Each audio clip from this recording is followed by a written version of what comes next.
Muy buenos días a todos. Hoy 13 de julio se cumplen años de la muerte de Magdalena Carmen Frida Kahlo Calderón, más conocida como Frida Kahlo. Y para los que no la conocen tanto, es una pintora mexicana que fue la mujer de Diego Rivera y la imagen de ella está muy de moda ahora. Es una mujer que tiene como una sola ceja que va de un lado al otro, más bien feucha, con el pelo recogido, y hoy por hoy es todo un símbolo del feminismo. Ella nació un 6 de julio de 1907, fue la tercera de 4 hijos de un fotógrafo que para algunos era judío húngaro y para otros era alemán luterano. El nombre era Wilhelm o Guillermo Kahlo y la madre se llamaba Matilde Calderón, que era una mujer de ascendencia indígena mexicana.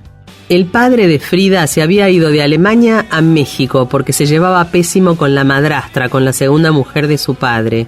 Una vez en México se casó con una mujer que se llamaba María Cerdeña. De ella enviudó al poco tiempo, pero tuvo 2 hijas de este matrimonio. Después se casó con Matilde Calderón y esta Matilde Calderón, madre de Frida, mandó a las 2 primeras hijas del marido a un colegio internado donde no la tenían nunca excepto para las vacaciones. Un amor. Ellos vivieron en lo que se llamó la Casa Azul. Casa Azul se llama ahora, que es Museo de Frida Kahlo, que está en Coyoacán, en la calle Londres al 247. Frida Kahlo en sí fue una mujer muy sufrida. Frida fue una mujer muy sufrida con su salud y con su cuerpo. Sobrevivió a la poliomielitis que la obligó a estar 9 meses postrada en una cama. Esto le había dejado la pierna derecha más finita que la izquierda y eso ya la complejaba bastante. De todas maneras, el padre la había animado a que hiciera deportes para recuperarse de la polio y por alguna razón la entusiasmó para que hiciera fútbol y box, que eran deportes que no eran comunes para una chica en esa época. De todas maneras, todos los tratamientos médicos que tuvo que hacer también la mantuvieron bastante alejada del resto de los chicos, o sea que ella estuvo bastante aislada y eso se ve en los cuadros de ella porque se ven así rasgos de una niñez solitaria. Siempre cuando se pintaba de niña se pintaba sola. La relación que tenía con la madre no era súper divina, tenía una relación así medio ambigua, medio de amor-odio, pero con el padre tenía una relación de estrecho cariño porque el padre también era quien le estaba encima y la acompañaba mucho con todos los tratamientos médicos. A los 15 años ingresó en la Escuela Nacional Preparatoria, que era una escuela de altísimo nivel donde se preparaban para entrar a la universidad. Ella entró en el primer año que admitían mujeres, así que eran 35 chicas entre 2.000 estudiantes masculinos. Ya desde chica se mostraba ese costado transgresor de ella. Se estaba preparando para entrar en medicina y ahí conoció también a un grupo de chicos que eran todos bastante intelectuales. Habían hecho un grupo que se llamaba Los Cachuchas. Cachucha en México es la gorra. Y se decían los cachuchas porque usaban gorras en la cabeza, unas boinas, unas gorras. Estos chicos eran de una tendencia más bien revolucionaria, más bien de izquierda, y ella estaba en ese grupo y se identificaba ideológicamente con ellos. El problema fue que a los 18 años, volviendo de esta escuela acompañada del que fue su novio en aquel momento, el autobús en el que ella viajaba fue arrollado por un tranvía. Lo estampó contra una pared, lo dejó reducido a un montón de hierros retorcidos. Ella salvó su vida, pero tuvo unas heridas tremendas. Se fracturó la columna en 3 partes. Se fracturó la clavícula, la costilla y la pelvis. La pierna derecha se la fracturó en 11 partes. Se dislocó el pie derecho, el hombro izquierdo y lo peor fue que un pasamanos le atravesó el cuerpo desde la cadera izquierda hasta salirle por la vagina, pobrecita. Tuvo más de 32 operaciones, corsets, yesos, tratamientos de estiramiento, todo tipo de padecimientos, pobre chica. Pasó casi un año entero en cama y ahí fue donde se le dio por empezar a pintar. El padre tenía un equipo de acuarelas y unos paños y eso donde poder pintar y ella ya le venía echando el ojo porque antes de entrar en la escuela había trabajado como aprendiz en el taller de grabado de imprenta de un amigo del padre que se llamaba Fernando Fernández Domínguez. Ella antes de este accidente nunca había demostrado ningún interés por el arte, pero el hecho de estar postrada le permitía de alguna manera tener tiempo de sobra como para hacer lo que quisiera mientras fuera sentada. O más bien casi sentada, porque la posición en la que tenía que estar no le permitía sentarse erguida. Así que el padre lo que hizo fue con unas maderas construirle un atril como para que ella, en la posición en la que estaba, pudiera aprovechar estos colores y acuarelas y poder empezar a expresarse un poco sobre el lienzo. Lo primero que pintó fue autorretratos y naturalezas muertas. Usaba muchos colores, recurría mucho al folclore mexicano y a todas las flores y los adornos que tiene el folclore mexicano. Tenía como un dejo de inocencia. Más adelante, ya un poco más recuperada a pesar de todas las dolencias que había tenido, ella conoce a Diego Rivera a través de una amiga de ella. Sabiendo quién era Diego Rivera, que era muralista, se dedicaba a hacer murales más que nada, un día Frida decide visitarlo para mostrarle sus trabajos. A Diego Rivera le encantaron sus trabajos, la incentivó a que siguiera pintando y de alguna manera empezó a visitar asiduamente la casa de Frida. Para todo esto, al pobre novio anterior que tenía ya le había pegado un boleo, le había encantado Diego Rivera a pesar de que le llevaba 20 años. Al tiempo se casaron, ella tenía 22 y Diego Rivera tenía 42, y tuvieron un largo matrimonio interrumpido con un divorcio, se volvieron a casar. Fue bastante tormentoso porque la relación entre ellos era bastante particular, plagada de infidelidades por parte de los dos, plagados de un montón de momentos de amor y odio y de desprecio y hasta de violencia, pero por alguna razón tenían esta especie de magnetismo por el cual querían volver a estar juntos. El tema es que con el accidente que había tenido, Frida pensaba que no podía quedar embarazada. Frida quedaba embarazada, pero los perdía. Tuvo un primer embarazo y tuvo que interrumpirlo. Esto en parte la deprimió y además empezaron las infidelidades de Diego. Diego Rivera, su marido, empezó a serle infiel con cuanta mujer se le cruzaba, entre ellas la propia hermana de Frida Kahlo, que era la hermana menor, Cristina. Frida, que no era de quedarse corta, también le empezó a ser infiel. En unos años el ambiente de México no era muy propicio para la gente de izquierda y revolucionaria, así que empezaron a mermarle los pedidos de trabajos a Diego Rivera, ya no le encargaban murales, lo tenían un poco más apartado, entonces se fueron a vivir a Estados Unidos, más precisamente a Nueva York y a Detroit, porque ahí sí la popularidad de Diego Rivera era mayor y tenía muchas más chances de poder trabajar de lo de él. Estando allá los dos, Frida vuelve a quedar embarazada, pero lamentablemente lo pierde, y ahí es donde ella pinta un cuadro que se llama Aborto en Detroit, que yo por la descripción no lo he visto, pero por la descripción pienso que es espantoso. Es un autorretrato de ella con una sábana totalmente manchada de sangre, me parece espantoso. Pero como atrevida, era atrevida.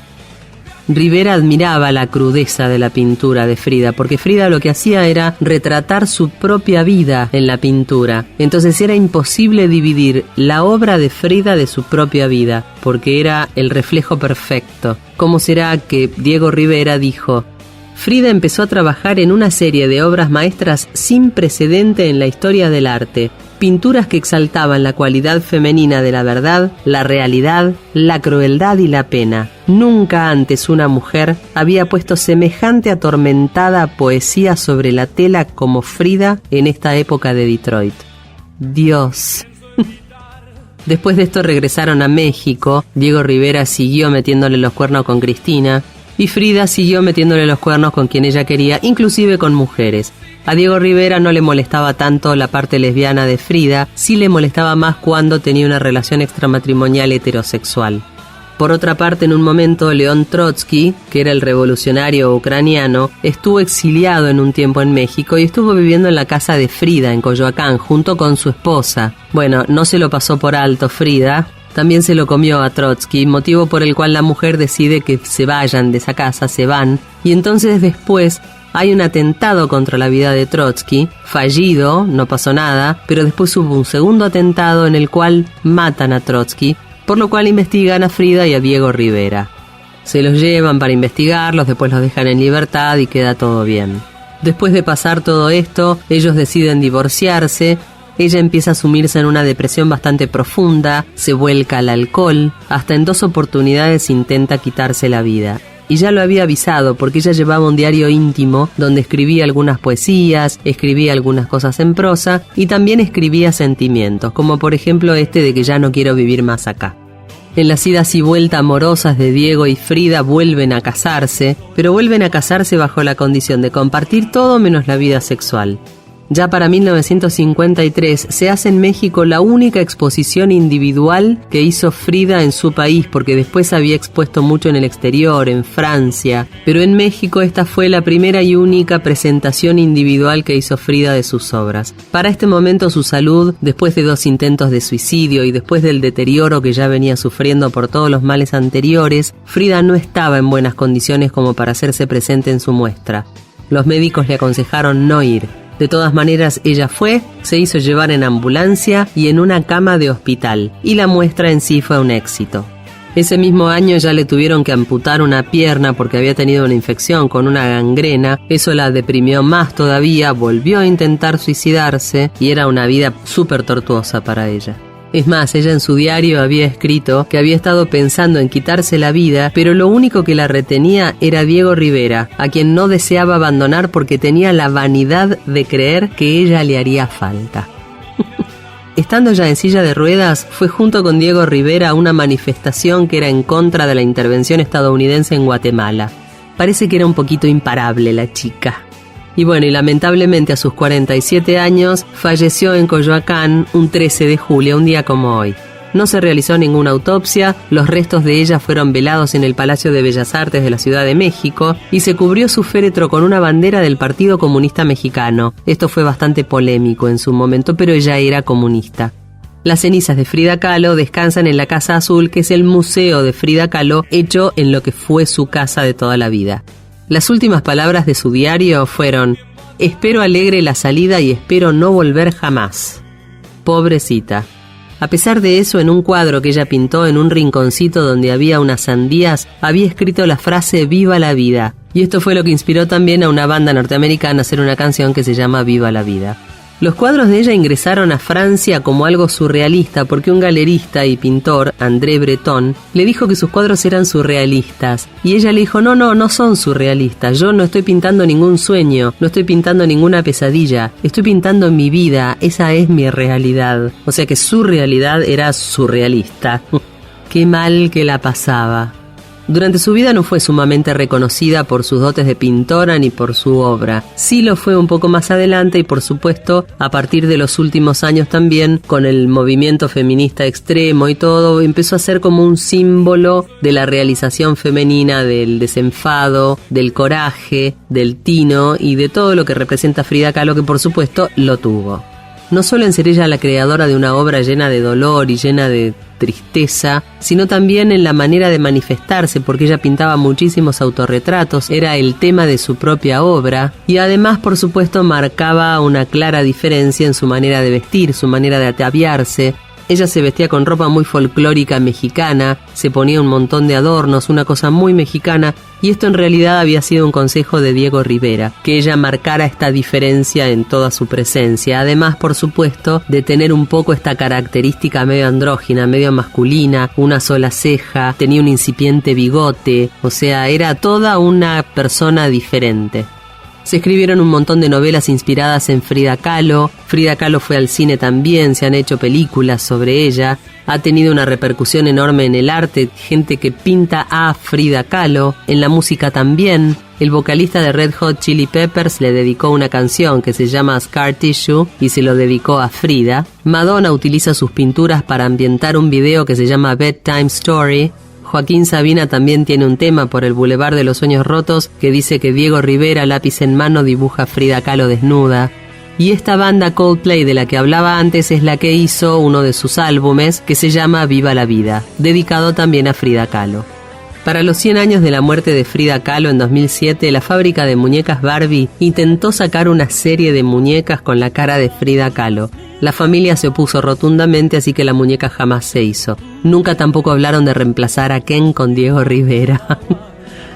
Bueno, de nuevo, para los 100 años de la muerte de Frida Kahlo, que fue en 2007, la línea aérea mexicana ofrecía en el menú de vuelo comidas con nombres alusivos a la vida de Frida Kahlo. No me quiero imaginar los nombres que pueden haber puesto, pero bueno, todo esto era como para honrar la memoria de la gran pintora mexicana, que hoy es un ícono para el feminismo y para la lucha por los derechos y el lugar de la mujer en el mundo. Espero que les haya gustado, que se hayan entretenido. Yo les dejo un beso enorme y espero tenerlos el sábado que viene en el próximo segmento de Mundo de Mente. Chau, chau.